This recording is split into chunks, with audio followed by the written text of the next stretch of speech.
وعليكم السلام وعليكم السلام وعليكم السلام. That's it.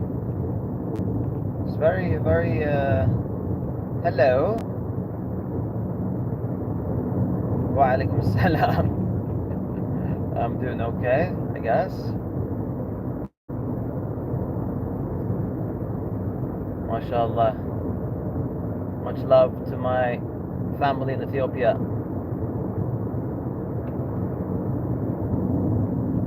Much love to my family in Algeria.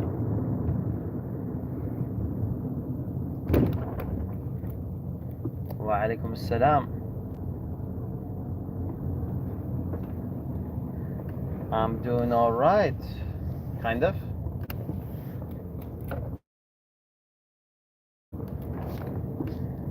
I think the title is not that interesting. Wa alaikum assalam wa barakatuh. Much love to my family in Pakistan. Is the title boring?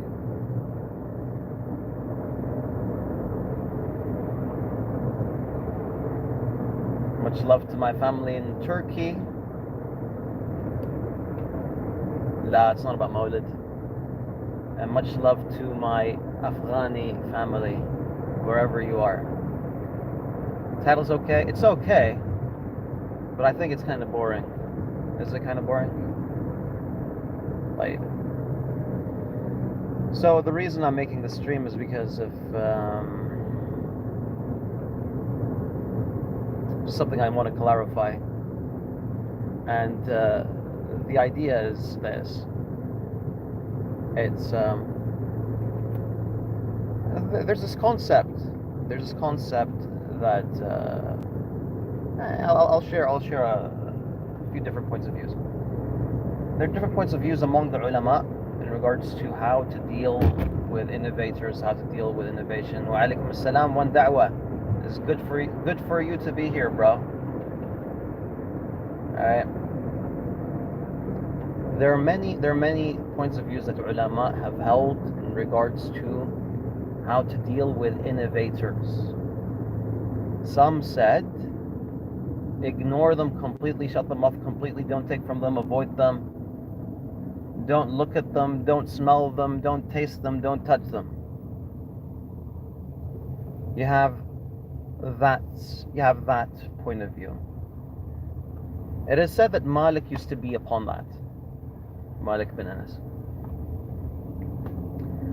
And then you have today completely opposite extreme, in which you have those who say take from everyone, take from anyone, everyone, avoid the bad and take the good. Of course, when people say this, they're usually speaking to those that have trouble differentiating between the good and the bad in the first place. It's not the easiest task, right? So that's the other extreme. And then you have some middle grounds. You have a middle ground which let's say is a bit leaning towards the first position, which says, well, maybe it's a bit more in the middle, which says take from the innovator, or excuse me, it's not about take from the innovator. It's, you can go to the innovator, you can learn from the innovator, you can be around the innovator, but there's a difference between the innovator that's calling to the innovation and the innovator that is quiet about their innovation. And there are different levels, of course, among innovators. Some are very active with their views, and some, they mainly keep it to themselves. So there's some ulama, and not in the distant past, but like you'd have to dig to find their opinions, to find their strange opinions. No need to provide examples, but I remember one of them, famous sheikh, and people say, oh, watch out, this guy has some strange views. But if you were to listen to hundreds of lectures, you wouldn't come across it. If you were to read his books, you wouldn't come across it. But if you were to dig deep, you'll find that one day he was asked by someone about this specific topic, and he gave this opinion, which was an opinion it was an innovative opinion. So now that piece of information is out. Again, no one would have known about this if it weren't for the internet, if it weren't for people digging, trying to find their strange opinion, trying to find their funky opinion. So that's another issue. Now there's a big difference between someone who's calling towards a bid'ah, calling towards it. It's a part of their da'wah, right? مثلا an example,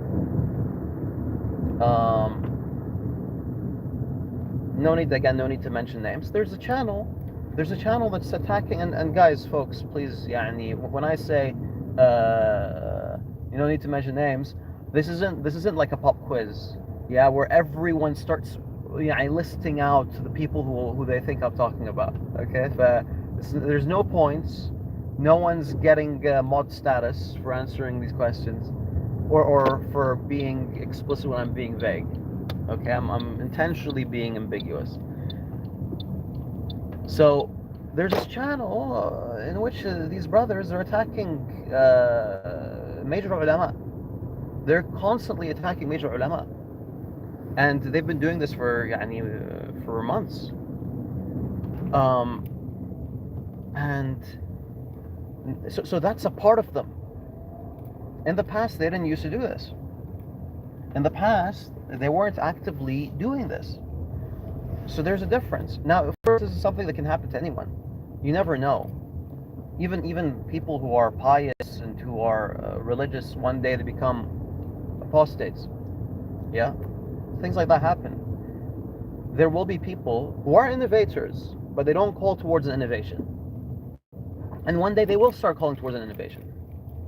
But at the specific moment when they're not, I see no harm in taking from them. I see no harm in being around them. I see no harm in that stuff. Especially if you know what's going on. Especially if you understand these things. Especially if you differentiate in such matters. Like,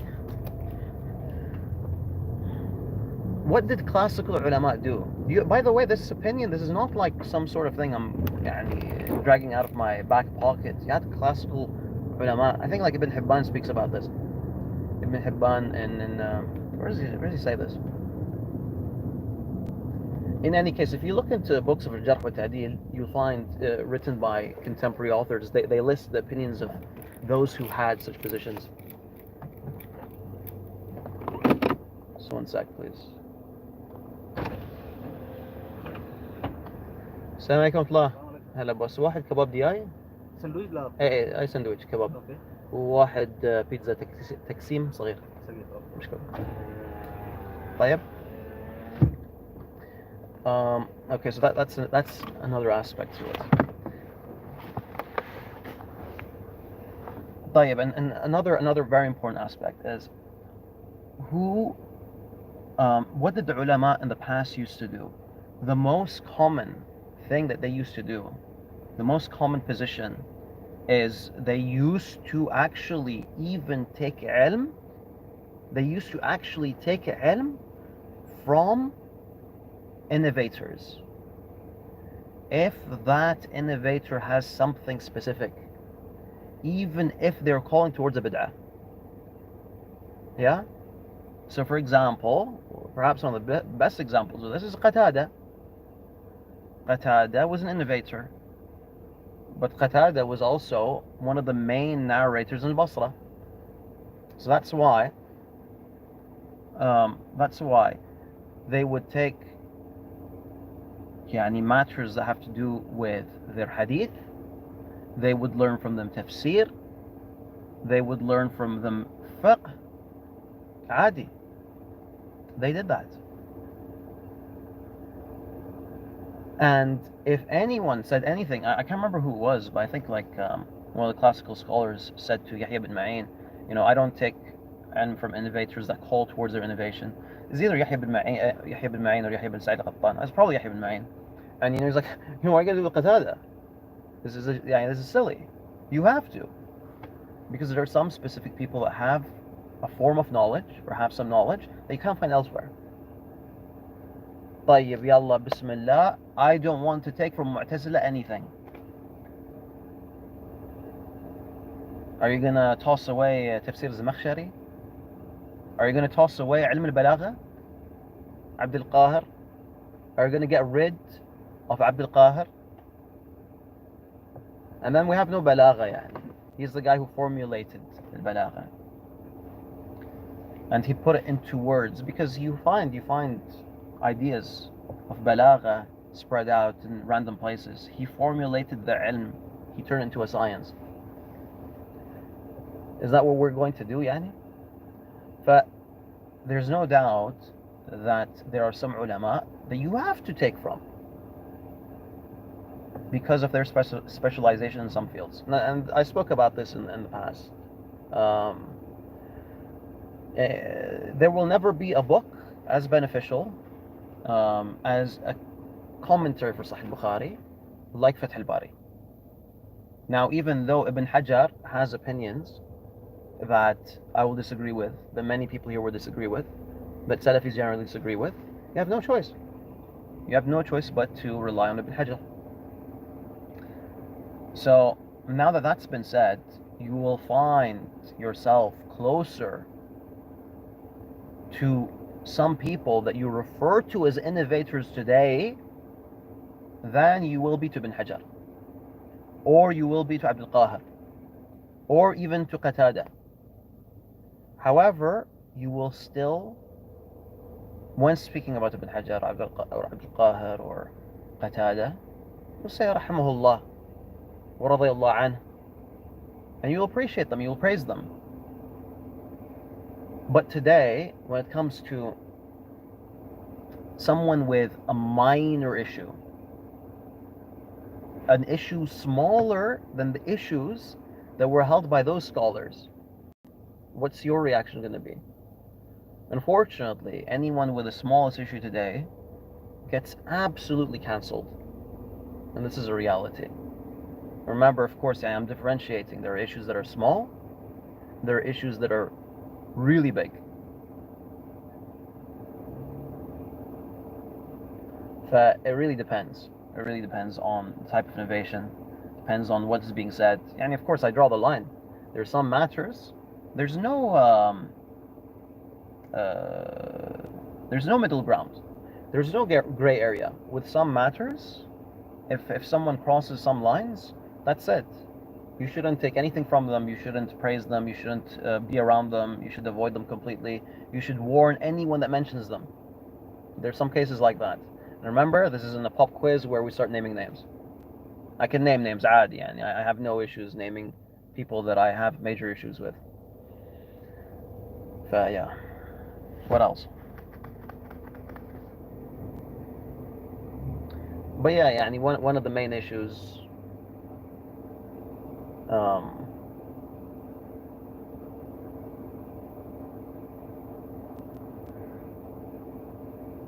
one of my main issues is just this idea of being too quick to cancel people. And there are some gems in the ummah, guys. There are some gems in the ummah that we are preventing ourselves from benefiting from with this type of cancel culture.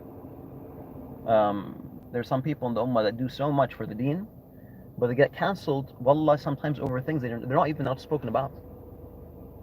Um, I know one brother, yani, who shares some of his strange opinions with me, and I'm sure, yani, I'm sure that he'd be cancelled by a lot of people, but he keeps it to himself. He's not active about it. He's silent about it. He does what he does. He focuses on topics, on fields that he specializes in, and that's the way that he found his da'wah beneficial, and alhamdulillah, people are benefiting from him.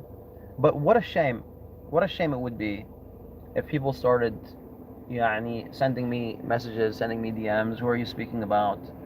Who is this person? What are their views? The people need to know. And then خلاص, يعني, and then you have a group of people saying, لا, you can't take from this mubtada. So the circle, guys, the circle gets smaller and smaller. And one day, the issue with this type of mentality is it gets smaller and smaller and smaller until one day your shuyukh are limited to 10 people, to 5 people, to 3 people. And you're like, only these guys are the people I'll take from, and I won't take from anyone else. And when you get to that position, unfortunately, and this is the reality, unfortunately, your level will not be on the same level as the average mubtada'. You know, the average mubtada' is going to be way ahead of you in ilm, because you've closed yourself off. Because this average mubtada' is even taking ilm from Ibn Taymiyyah when you're not. This average mubtada' is taking ilm from Al-Albani, benefiting from Al-Albani. They don't like Al-Albani because of, for example, his aqidah, but they learn ilm al-hadith from Al-Albani because he's really good at it. You close yourself off, you're usually just hurting yourself. But of course, there always needs to be a balance. And this isn't, I'm not saying take ilm from everyone. Of course, this is something that I need to emphasize, because I don't want people being silly and people clipping things. Allah al-Musta'an. Is Farid reading the comments while he's talking? I just started to.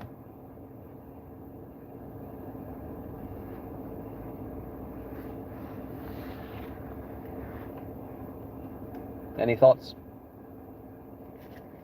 Any relevant thoughts?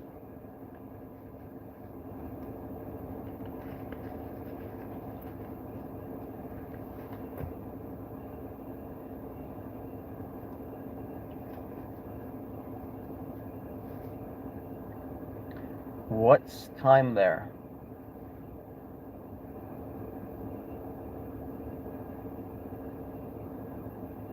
Dejvi.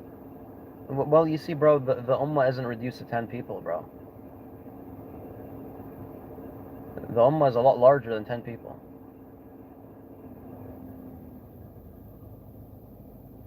Are you aware that the Salaf used to treat the Mubtada' harshly? Depends on the Mubtada'. And depends on whom from the Salaf. As I said earlier, there's a wide spectrum of opinions among the Salaf. Some were very lenient, and some were very harsh, and some were in the middle, and some said you can only take ilm from them if they're not active in calling to their innovation, and some said that you have to take from some of them, even the ones that do call to their innovation, depending on what they have to offer. Again, these are not, I'm just sharing how they felt. There's a wide spectrum of opinions. Barakallah fik, Ben.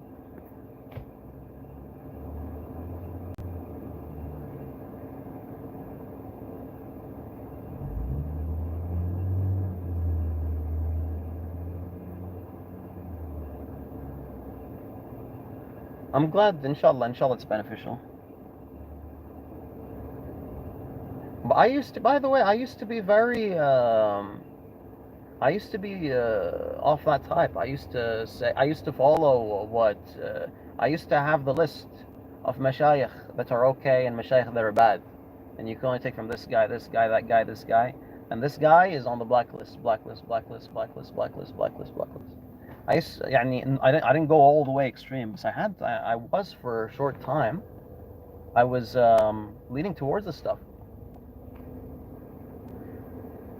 and then I shared this thought before. I looked into things like Malik versus Ibn Ishaq.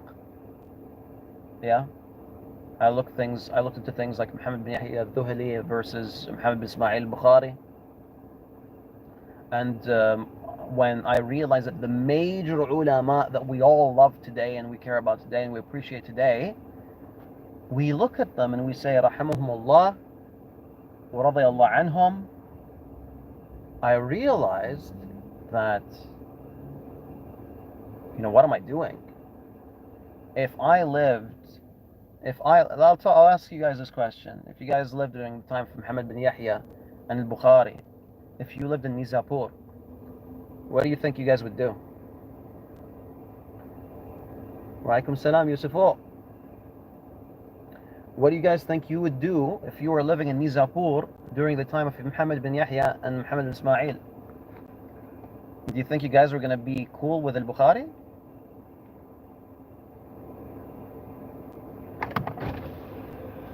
ها بوس مشكور كم؟ دينارين 750.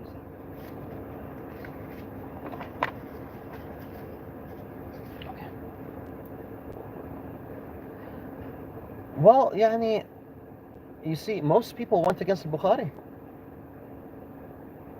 Muhammad bin Yahya, he ran the town, and he cancelled al-Bukhari over an opinion that al-Bukhari didn't even have. And jealousy got the best of them, or got the best of him. Thank you. And that was it.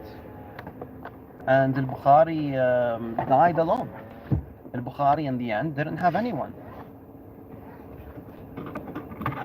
Most people aren't gonna say, yeah, these guys are just misunderstanding each other, and there's some volm going on. La. Most people would cancel someone. Most people would pick a side. Most people would say Muhammad bin Yahya is to be cancelled, or al-Bukhari is to be cancelled. If you today don't have the ability to have husn al-dhan for the mashayikh and ulama, and to look deeply into their statements and to be charitable, then you won't have it with al-Bukhari and Muhammad bin Yahya. And similarly, the exact same thing applies to Malik and Ibn Ishaq. If you live during the time of Malik and Ibn Ishaq, remember, the author of the Seerah, they hated each other. They absolutely hated each other. If you lived there at their time, most of us, me included, we'd pick a side. And we'd cancel the other person. And you're in Medina, you would not benefit from Malik. You'll say, I'm with Ibn Ishaq. Forget about Malik. Or you'd stick with Malik and you'd say, forget about Ibn Ishaq. I'll find some other seerah. Yeah, you'll go benefit from Musa bin Uqba. What a shame, yani. What a waste. What a waste. And today, how do we feel? The whole ummah, with the exception of one da'wah, would support back in the day. Excuse me. The whole ummah today, the whole ummah supports both Malik and Ibn Ishaq. Everyone loves Malik and Ibn Ishaq. But if we lived back then, we'd be choosing sides. طيب? Yeah, so in all seriousness, يعني, it is unfortunate, I guess during the past couple of decades, some Muslims have been writing articles attacking Ibn Ishaq. It's just a reaction to criticisms against him. Excuse me, not criticisms against him, a reaction to what kuffar use. Because kuffar, they use his seerah to attack Rasulullah sallallahu alaihi wasallam. Not the same way that kuffar use al-Bukhari to attack Rasulullah sallallahu alaihi wasallam. People know al-Bukhari, so people don't usually chuck al-Bukhari out. But you have any religious conservative Sunnis who think that Ibn Ishaq is a zindiq or a liar. unfortunately. So you had articles like from 10, 20 years ago. I remember when I was 18, 19, I was reading things online about Ibn Ishaq, people attacking Ibn Ishaq. And I was like, okay, whoever this Ibn Ishaq guy was, he's a bad guy. I thought he had issues as well. طيب, so let me summarize. If we lived back then, we would be choosing sides, right? Now that we're living here and we're away and we're separated from these issues, we have the ability to judge and to see. We get to see them for the good that they've done for the ummah. We get to appreciate them. And due to this, we praise them. And we ignore the things that they said about each other. So why can't we do this with mashayikh and ulama today? When mashayikh and ulama today start going at each other's throats, why can't we be charitable? Well, I remember there's a couple of brothers. They had a lot of issues. This is in the da'wah today. Don't start guessing. And it's not Ali Da'wah and Sajid. Stop it. In any case, these two brothers, they wrote things, refutations, and one of them wanted me to judge the issue. He sent me some stuff and he said, Farid, please take a look at it. You'll see this other guy is a liar. He's an absolute liar. Kadhab. Just read what I've written. And I really didn't want to. I know the other guy is he's a respectful, religious brother, pious individual. I cannot believe it. He'd be lying, he'd be manipulating stuff. I couldn't believe it, yani. Bas yallah. The other brother pressured me. Yallah, bismillah, I'm gonna read this. I don't want to, but I'm gonna read this. And I read it. And I could see exactly how miscommunication occurred. And I could see exactly how the lack of charity caused people to accuse each other of different things. Wallah, it was two sentences, or it was a paragraph. If you read it as one full paragraph, you get one opinion. If you read the sentences separately, you will understand something else. It was the weirdest paragraph. You can understand the paragraph in two different ways, depending on how you read it. And I could see that. But they did not see that. And they only assumed the worst. But me being someone who was separated from this issue, that was not involved in this issue, alhamdulillah, I had the ability to see the benefit from both of them and see the khair in both of them, while others unfortunately were taking sides and calling each other liars and calling each other manipulators. This is not me praising myself. This is wallah me giving you guys a nasiha. Because one, you will unfortunately be oppressive against some of your brothers, against some mashayikh. And this is dhulm, and we don't like dhulm. And two is because you need knowledge. We all need knowledge. We want to benefit from the ilm of some people, but we won't be able to with this type of mentality.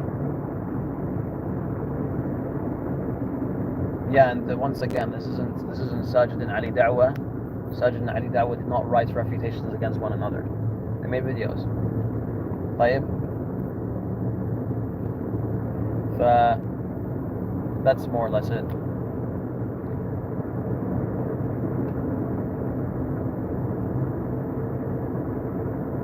In any case, I hope that was beneficial. I'm sure I have a bad feeling something's gonna be clipped. I might as well leave this video up. Christ's blood. I hope you're having a good day, dude. Yalla, to the rest of you guys. Assalamu alaikum wa rahmatullahi wa barakatuh.